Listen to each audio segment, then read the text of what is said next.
Доброго времени суток, дорогие телезрители! В эфире НВК «Саха», программа про авто-14. Мы обсуждаем темы и поднимаем вопросы, которые касаются безопасности дорожного движения. В студии работает Руслан Ачиров. В течение следующих 25 минут вас ждет много интересной и полезной информации. Итак, смотрите в сегодняшнем выпуске. Статистика происшествий. Что случилось на дорогах республики за последнюю неделю? Как подготовиться к длительной поездке? Советы от МЧС. Как оформить дарственную на машину? Пошаговая инструкция.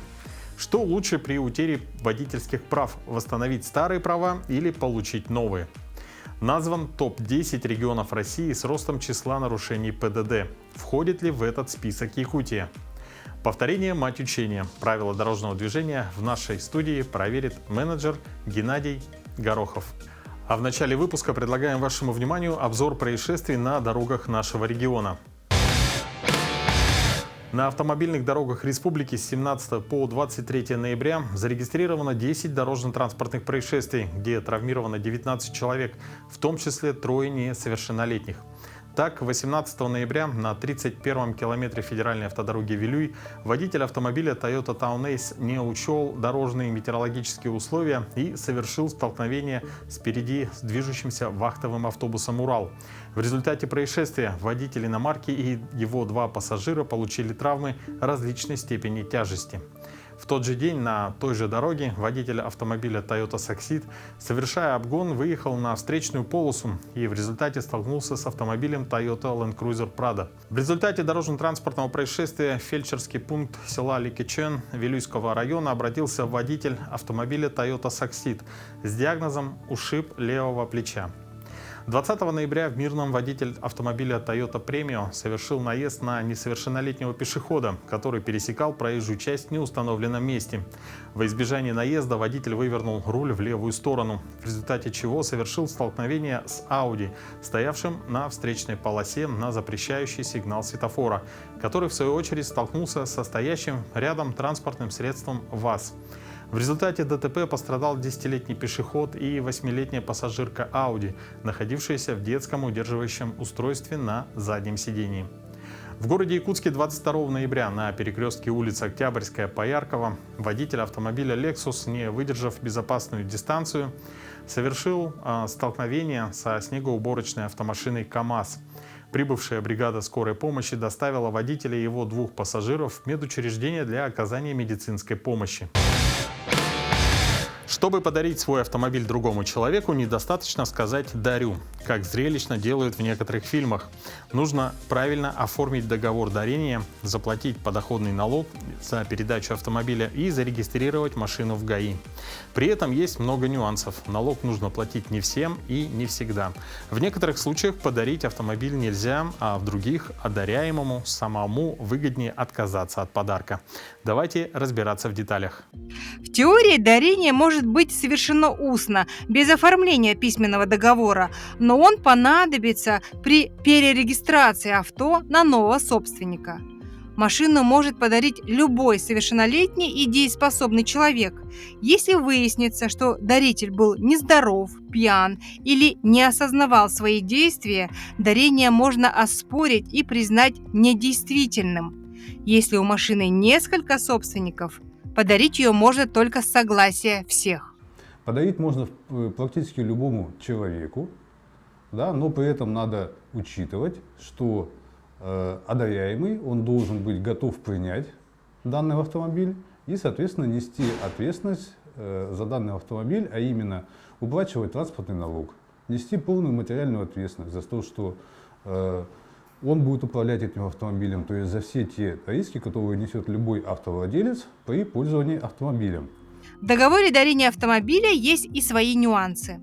К примеру, его по закону не могут подарить ученики, студенты или их родители, родственники работнику образовательной организации, например, учителю, директору школы или декану университета. Нельзя дарить врачу за оказанную какую-то услугу.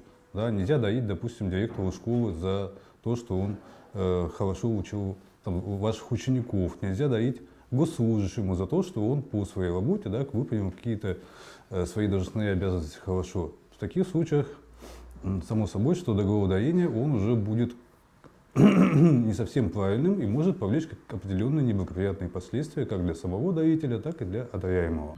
Документ можно заполнить от руки или набрать на компьютере и распечатать. Оба варианта равнозначны. Договор нужен в 3 экземплярах, по одному дарителю и одаряемому. Еще один одаряемый должен передать в ГАИ, чтобы машину поставили на учет. И чтобы подарить автомобиль, нотариус не нужен. Заверять такой договор не обязательно. Якутия именно тот регион, где суровый климат и множество дальних и практически бесконечных дорог самого разного качества требует от автомобилиста максимальной подготовленности. В противном случае путешествие может обойтись ему и его спутникам более чем дорого. Что нужно знать автомобилисту, отправляясь в дорогу зимой? Какие меры необходимо предпринять для безопасной дальней поездки на автомобиле? Об этом нам сегодня расскажет спасатель 1 класса МЧС Якутии Захаров Вадим. Здравствуйте. Здравствуйте. Скажите, пожалуйста, что следует сделать в первую очередь перед дальней поездкой? В первую очередь надо предусмотреть свой маршрут изначально, где есть заправки, где есть населенные пункты, можно переночевать, распланировать полностью свой путь от точки А до точки Б, грубо говоря. После этого необходимо взять с собой теплые вещи, различного вида инструменты, которые потребуются, так как каждый автолюбитель знает свои, грубо говоря, моменты в машине, которые могут подвести где-то там в дороге и так далее. Их надо обязательно устранить. Помимо этого надо заменить все жидкости, сменить там летние на зимнюю обязательно. Ну и непосредственно быть готовы. Если даже это дизельная машина, очень многие путают. Дизельная, зачем мне бензин? Бензин в любом случае, канистрочку небольшую, что-то надо взять. Для чего? Для того, чтобы обогреться в случае как раз поломки какой-то. Можно начать с того, что прям необходимо иметь при себе прям в обязательном порядке при выдвижении. В обязательном порядке иметь, сейчас, в принципе, у всех есть смартфоны. Надо, во-первых, забить также свой маршрут в смартфон, навигатор и так далее. Известить своих родственников, друзей, близких, чтобы, грубо говоря, я выезжаю такого-то числа, во столько-то, буду в таком-то месте во столько-то, грубо говоря, чтобы человек, который звонит и не дозванивается, знает то, что, допустим, он во вторник, к примеру, в обед, до вечера, он должен был уже приехать. По факту его нету. После этого начинаются какие-то работы, розыски и так далее. Это, в первую очередь, надо сделать, известить, просто чтобы кто-то знал, где ты и что ты. И по мере проезжания населенных пунктов то же самое, элементарно позвонить, если нет там интернета, написать сообщение: я проезжаю такой-то, такой-то населенный пункт, еду дальше, допустим, или что-то там со мной случилось, останавливаюсь здесь, грубо говоря, известить. То есть самое необходимое — это, скорее всего, связь, да? Да, и по возможности выходить на связь Да. там, где она появляется. Например, в автомобиль, если ломается в городе, то это, конечно, неприятно, но гораздо неприятнее, если это происходит на трассе, вдали от населенных пунктов. Что делать в этом случае? Какой порядок действий? Именно прям порядка такого не существует, все индивидуально. Во-первых, надо просто посмотреть связь элементарно. Чтобы выйти на связь, если она есть, то это будет гораздо проще. Если связи у нас нету, соответственно, в зависимости, какие тоже поломки. Может, мы пробили просто колесо, может, машина заглохла, может, не знаю, что-то отвалилось, грубо говоря, отвинтилось, и надо что-то прикрутить, на место поставить. В принципе. То есть нужно оценить ситуацию? Да. Если уже так получилось, что мы остались, машина у нас заводится, первым делом надо утеплить свою машину дополнительно, грубо говоря, если это, так как мы рассматриваем зиму, во-первых, у вас должна быть, кстати, забыл сказать, при поездке желательно, чтобы она была лопата у вас. Для чего? Не для того, чтобы подкопать свои колеса в случае чего, а будем копать именно под днище машины. В случае, съехала в сугроб куда-то и так далее, то есть ты не будешь только колеса копать, ты будешь откапывать всю машину. Соответственно, лопата должна быть не маленькая, саперная, грубо говоря, а желательно, чтобы она была с длинным черенком, чтобы вы могли спокойно работать, откопать и так далее. Обсыпаем машину до порога, получается, чтобы снизу машины, ветер не гулял, не продувалось. Также изнутри задние все отсеки, желательно, если есть с собой какие-то ткани, куртки, одеяло, может, паленка вообще какая-то, отделить задний отсек, чтобы уменьшить пространство, чтобы вам было теплее в салоне автомобиля, чтобы меньше тратить тепло. Скотчем можно изнутри проклеить все дверные проемы, стекла обязательно также прикрыть какими-нибудь куртками, ну, все, что есть, как бы. Потому что большая теплопотеря идет именно через стекла. Мгм. Ну вот мы говорили, кстати, о связи, да, в целом вот еще тоже на личном опыте был случай, когда мы ехали, увидели УАЗик, да, в кювете, там связи, ну, вот не было, Мгм. но мы подъехали, и он попросил передать, ну, когда поедет связь, уже родственнику, ну, чтобы он выехал Вот, за Так частями лучше тоже. не делать. Если машина, это все-таки ее можно закрыть и уехать оттуда. Уехать, приехать уже более подготовленным, приехать на 2-3 машинах, если потребуется спецтехника большая, с ней приехать. Ну, ни в коем случае, если у вас есть возможность уехать оттуда, обязательно уезжайте. Ну да, мы тоже оценили ситуацию, у него она заведенная была, но мост передний сломался. Мгм. А и в целом он вез продукты в магазин, поэтому у него, Он думаю, боялся за... да, с пропитанием тоже проблем не должно было быть. Но вот почему человеку, который вот не разбирается в технике, не стоит начинать затевать ремонт на морозе? Потому что вы можете просто усугубить свою ситуацию. Было, допустим, надо было один болтик прикрутить, в итоге надо менять, не знаю, полностью запчасти. Мгм. Ну и еще такой вопрос, можно ли самому пойти искать помощь, да, если находишься далеко от населенного пункта, или следует остаться в самом автомобиле? Следует ждать? остаться в самом автомобиле, если вы предупредили родственников, друзей о том, что вы выехали, за вами в любом случае выйдет те же самые родственники начнут поиски, либо обратятся в МЧС. В общем, поиски начнутся, а если вы покинете автомобиль, то у вас будет гораздо сложнее найти. Если так и случилось, что вы покинули автомобиль, в автомобиле надо, чтобы вы оставили записку о том, что направляясь, допустим, двигался по такому-то маршруту, мне осталось буквально, допустим, 3 километра, иду по трассе прямо. И желательно ни в коем случае не сворачивать в лес, там, по всяким тропкам, потому что это просто элементарно, можно там ногу подвихнуть, сломать там что-нибудь. В общем, не передвигаясь, потом остаться в этом лесу, заметут следы, и вас будет гораздо сложнее найти. Если мы двигаемся по трассе, то гораздо проще. Проезжающие машины тормознуть, ну и дальше поехать. Ну, вот мы упомянули, что перед длительной поездкой следует оповещать родственников, да, предупреждать, особенно если есть возможность, то и в самом пункте, да, какой мы направляемся. А вот в каких случаях нужно делать уведомление в МЧС? Ну, если это туристические маршруты, какие-то группы такие уже, допустим, с детьми какие-то, может, перевозки, вот в этих случаях. Ну и, наверное, в завершении нашей беседы, какие еще советы вы можете дать нашим телезрителям? Ну, по мере возможности избегать таких, это все равно в любом случае это экстремальный маршрут, быть ко всему готовым, взять все необходимое, ну и непосредственно обязательно обслужить свой автомобиль, так как это не летняя поездка. Ну, спасибо. Ну, а я напомню, что у нас в гостях был спасатель МЧС Вадим Захаров. Подсчитано, что среднестатистический человек тратит порядка 140 дней в своей жизни на то, чтобы найти потерянные вещи.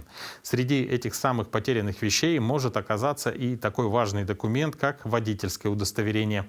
Поэтому важно знать, как действовать в случае утери прав. И что лучше, восстановить старые права или получить новые. Утеря прав – это тот самый случай, когда минус можно обратить в плюс. Для этого нужно получить новое водительское удостоверение вместо дубликата. В чем разница? В сроках действия этих двух документов. Новый документ будет действовать еще 10 лет, а дубликат столько же, сколько должны были действовать потерянные права. Процедура оформления новых прав практически такая же, что и в случае восстановления. Даже сумма пошлины не меняется. Единственное отличие – вам придется пройти медкомиссию. Итак, логика следующая. Если вы только-только получили свежее удостоверение и уже умудрились его потерять, проще будет заказать дубликат. Сделает его вам быстрее. Но если вы права получили давно, имеет смысл их обновить, чтобы заново начать 10-летний отсчет. В случае утраты водительского удостоверения гражданин обязан обратиться в любое подразделение госавтоинспекции, независимо от места регистрации. Заявление также может быть подано в электронном виде через единый портал государственных услуг. То есть, как только вы осознали, что удостоверение утеряно, следует обратиться в ближайшее отделение ГАИ. Почему ближайшие? Потому что ездить на автомобиле без водительского удостоверения чревато штрафом 500 рублей. Но при этом за утерю водительского удостоверения штраф законом не предусмотрен, как, например, в случае с утратой паспорта. При обращении необходимо предъявить документ, удостоверяющий личность. Медицинская справка при утрате водительского удостоверения не требуется, за исключением случаев истечения срока ее действия либо изменения категории транспортного средства. За выдачу нового водительского удостоверения предусмотрена государственная пошлина в размере 4000 рублей. При подаче заявления через портал госуслуги выберите дату и время получения новых прав, и в назначенный день гражданин посещает подразделение госавтоинспекции с паспортом. В среднем процедура получения нового удостоверения занимает до 2 недель, и на восстановление прав можно даже сэкономить. Во-первых, не садитесь за руль, чтобы не быть оштрафованным. Во-вторых, подавайте заявление об утрате восстановления водительского удостоверения через официальный портал госуслуг. После заполнения всех необходимых данных заявка будет отправлена в ГАИ. Этот способ позволит сэкономить не деньги, а время. Ну и госпошлину на права можно заплатить через госуслуги. Для физических лиц предоставляется скидка 30%. В некоторых российских регионах за первые 6 месяцев 2025 года выросло число нарушений правил дорожного движения. Лидером среди субъектов Российской Федерации стала Удмуртия. Там рост нарушений составил 58,5%. В топ-3 вошли Липецкая область и Пермский край. Также было зафиксировано множество нарушений ПДД в Челябинской области, Карачаево-Черкесии, Чувашии, Тюменской области. Якутии в этом списке, к счастью, нет. На территории республики в сравнении с аналогичным периодом прошлого года отмечается снижение количества дорожно-транспортных происшествий на 3%, числа раненых на 7% и рост числа погибших на 4,3%. Всего на автодорогах республики зарегистрировано 624 дорожно-транспортных происшествия, в которых погибли 73 человека и 793 получили травмы. Рост дорожно-транспортных происшествий допущен в Алданском, Ленском, Хангаласском, Тампонском, Сунтарском, Вилюйском и Намском районах. 38% от всех происшествий составили столкновения, 25% это наезды на пешеходов, зарегистрировано 96 съездов с дороги, 46 наездов на препятствия и 33 опрокидывания. С удовольствием хочу приступить к нашей постоянной и любимой многими рубрике, в которой горожане проверяют свои знания правил дорожного движения. По традиции наш экспресс-тест состоит из 10 вопросов. И сегодня ответит на них Геннадий Горохов, менеджер. Геннадий, здравствуйте. Здравствуйте. Скажите, какой у вас стаж вождения? У меня пока стажа нету, я только учусь в автошколе и сдал только внутренний экзамен, поэтому вот хочу перед экзаменом в ГАИ проверить себя. Вот поэтому пришел в вашу передачу. Отлично. Ну, желаем вам удачи. Давайте начнем. Итак, первый вопрос. Вы намерены повернуть направо. Можете ли вы приступить к повороту? Варианты ответов: можете. Можете, когда убедитесь, что при этом не будут созданы помехи грузовому автомобилю. И третий вариант: не можете. Я считаю вариант ответа второй. Могу приступить после того, как проедет данный автомобиль, то есть грузовой автомобиль. Потому что знак стоит «уступите дорогу», и из-за этого я уступлю дорогу грузовому автомобилю. Вариант номер два, да. Принято. Следующий вопрос. Что означают эти дорожные знаки? Вариант ответов: стоянка разрешена транспортным средством оперативных служб. Второй вариант: стоянка разрешена только с включенными габаритными огнями. И третий вариант: стоянка разрешена в субботние, воскресные и праздничные дни. Вариант ответа номер 3. Вариант номер 3. Да. Принято. Следующий вопрос. Как вы должны поступить в данной ситуации? Варианты ответов: снизить скорость при проезде таможни. Второй вариант: остановиться через 300 метров у таможни. Третий вариант: остановиться у знака и дождаться работников таможенной службы. Вариант ответа номер 2. Остановиться через 300 метров у таможни. Вариант номер 2. Принято. Следующий вопрос. При повороте налево для въезда во двор вы обязаны уступить дорогу. Варианты ответов: только велосипедисту. Второй вариант: только пешеходам. И третий вариант: пешеходам и велосипедисту. Я считаю вариант ответа номер 3 велосипедисту и пешеходу. Уступаем дорогу всем. Вариант номер 3 принято. Следующий вопрос. Какой из указанных знаков информирует о начале дороги с реверсивным движением? Соответственно, у нас 3 знака А, Б или В. Третий вариант В. Вариант номер 3 В. Принято. Следующий вопрос. Продолжить буксировку можно. Варианты ответов только в направлении А, только в направлении Б, в любом из указанных направлений. По направлению только А вариант ответа первый. Выбирайте вариант номер 1. Да. Хорошо. Следующий вопрос. При повороте направо вам следует вариант ответов уступить дорогу легковому автомобилю. И второй вариант проехать перекресток первым. Второй вариант проехать перекресток первым. Вариант номер 2. Принято. Следующий. Билет. Какой автомобиль разрешено поставить на стоянку указанным на табличке способом? Вариант ответов только легковой. Второй вариант легковой и грузовой с разрешенной максимальной массой не более 3,5 тонн. И третий вариант любой. Вариант первый. Только легковой. Вариант номер 1 только легковой. Принято. Следующий вопрос. Вы намеревались проехать перекресток в прямом направлении. Как следует поступить, если вы не успели заранее перестроиться на левую полосу? Вариант ответов: остановиться перед стоп-линией и дождаться зеленого сигнала светофора. Второй вариант: выехать за стоп-линию, перестроиться на левую полосу и остановиться перед пересекаемой проезжей частью. И третий вариант: повернуть направо. Третий вариант повернуть направо. Вариант номер 3. Принято. Какие из указанных знаков запрещают дальнейшее движение без остановки? Варианты ответов, соответственно, А и Г, Б и В, В и Г и четвертый вариант все. Б и В. Вариант номер 2. Б и В. Итак, это был последний вопрос. И сейчас результаты проверит преподаватель ПДД, эксперт Анастасия Бушуева.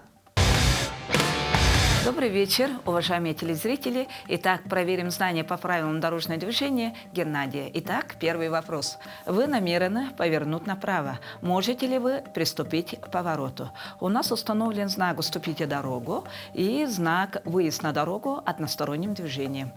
У нас дороги не пересекаются грузовым автомобилем, и при повороте направо мы должны всегда занимать правую крайнюю полосу. Поэтому мы можем двигаться, но при этом должны убедиться, что при этом не будут созданы помехи грузовому автомобилю. Что означают эти дорожные знаки? У нас установлен знак «Парковка» и табличкой «Субботние, воскресные и праздничные дни». И здесь стоянка разрешена только субботние, воскресные и праздничные дни. Итак, третий вопрос. Как вы должны поступить в данной ситуации? У нас знак «Таможня» и совместно идет с табличкой «Расстояние до объекта». Поэтому мы здесь должны остановиться через 300 метров у таможни. Ответ 2. При повороте налево для въезда во двор вы обязаны уступить дорогу. Когда мы съезжаем с дороги, мы должны уступить дорогу пешеходам и велосипедисту. Тем более мы пересекаем, когда путь движения пересекаем, мы должны им уступить. Ответ 3. Ответ был правильным. Какой из указанных знаков информирует о начале дороги реверсивным движением? Здесь реверсивное движение знак 5-8, знак В. Тоже ответили верно. Продолжить буксировку можно. У нас установлен знак с прицепом. Движение с прицепом запрещено. Он запрещает движение грузовых автомобилей и тракторов с прицепом, а также он запрещает буксировку. Поэтому нам придется повернуть на траекторию А. Ответ 1. При повороте направо вам следует перекресток равнозначный. Мы синему автомобилю помеха справа, и мы проедем перекресток первыми. Ответ тоже был правильным. Какой автомобиль разрешено поставить на стоянку, указанную на табличке способом? У нас парковка и идет совместно с табличкой «Стоянка транспортных средств», способ постановки транспортного средства на стоянку. И здесь прямо на тротуаре должны парковаться только легковые и мотоциклы. В нашем случае только легковой. Ответ 1. Вы намеревались проехать перекресток в прямом направлении. Как следует поступить, если вы не успели заранее перестроиться на левую полосу? У нас установлены знаки направления движения по полосам и светофор дополнительной секции, который обязывает повернуть только направо. И здесь нам уже придется повернуть только направо. Тоже правильно ответил. Какие из указанных знаков запрещают дальнейшее движение без остановки? Проезд без остановки запрещают знаки Б и В. Таможня и стоп-контроль. Они запрещают движение без остановки. Тоже правильно ответили. Итак, Геннадий ответил на все вопросы правильно. Молодец. Уважаемые водители, в связи с низкой температурой следите за техническим состоянием вашего автомобиля. Будьте внимательны и осторожны, ведь от вас зависит безопасность окружающих вас людей. Всего вам доброго, до свидания. Вот и подошла к концу наша передача. Дорогие телезрители, будьте бдительны, соблюдайте правила дорожного движения и берегите себя. До новых встреч!